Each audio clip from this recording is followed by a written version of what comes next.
Government of Canada is seeking applications from a diverse and talented group of Canadians for a range of important, currently available public appointments.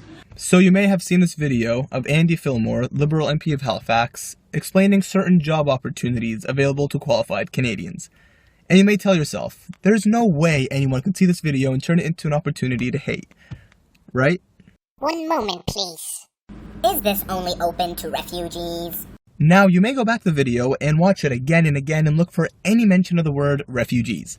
But you won't find any. This brings us to the main rule of the internet. Never, under any circumstances, state your full opinion in just one comment. You need to start off with an obvious question that would be answered by any logical, reasonable human being like this. Open to all qualified Canadians. We in the biz call this question the gateway question, or the gates of Mordor. You know, Lord of the Rings, right? No? Okay, my bad. Now let the evil games begin. Oh, just thought I would ask because everything seems as if it's just for Muslims and nothing for us true Canadians. We have just opened up the gates of evil! If comments had voices, I think that's what they would sound like. First of all, the words Muslim and refugee do not mean the same thing and cannot be used interchangeably. A Muslim is a follower of the religion of Islam. A refugee is an individual who was forced to leave their country due to war, religious and political persecution, or some sort of natural disaster. One is a religion, and the other is a humanitarian crisis. Also, what exactly do you mean by the words true Canadian? I'm a Canadian. I lived here most of my life. I consider myself to be a true Canadian. I know many Canadians of Asian, African, and Middle Eastern descent, and their families have lived here for generations, some of which may happen to be Muslim. I know many Canadians of European descent, also known as white, some of which are also Muslim. Are they not true Canadians either? Or, now stay with me on this, maybe we're all immigrants, and the true Canadians are actually the natives, the aboriginals. We can take this history lesson as far back as we want. However, I don't think there's enough time for this in a 5-minute video, because, 5 minutes. Person who shall not be named. Go south and work for Trump. I would love that. That is not something that you normally hear.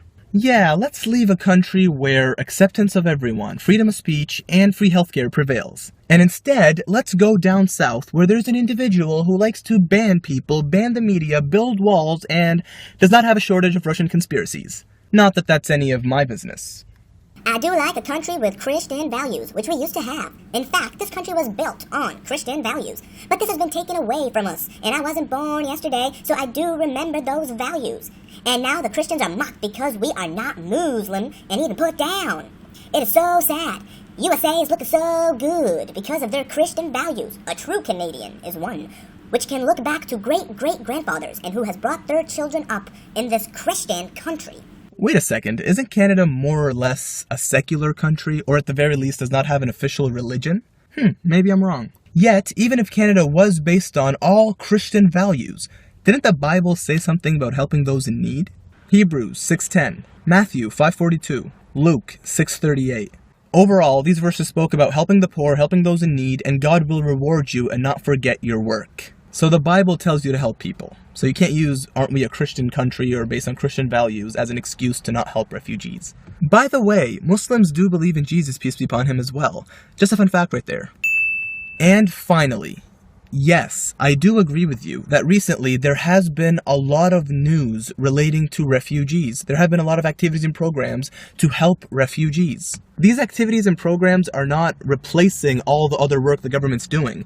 They are simply incorporated into the government's plans. We live in a time where countries and governments are vilifying refugees and people of different religions and from different countries. Yet we live in a country where the government and politicians are willing to help these people in need. We shouldn't shame them for that. No one ever plans on being a refugee. No one ever wants civil war, thousands to be killed, and millions to be displaced. Their entire lives have been ruined. Wherever they go, they are at a disadvantage. Shouldn't we feel just a little bit happier that we live in a country that values all lives and tries to make the living conditions of people suffering from the worst refugee crisis since World War II just a little bit better?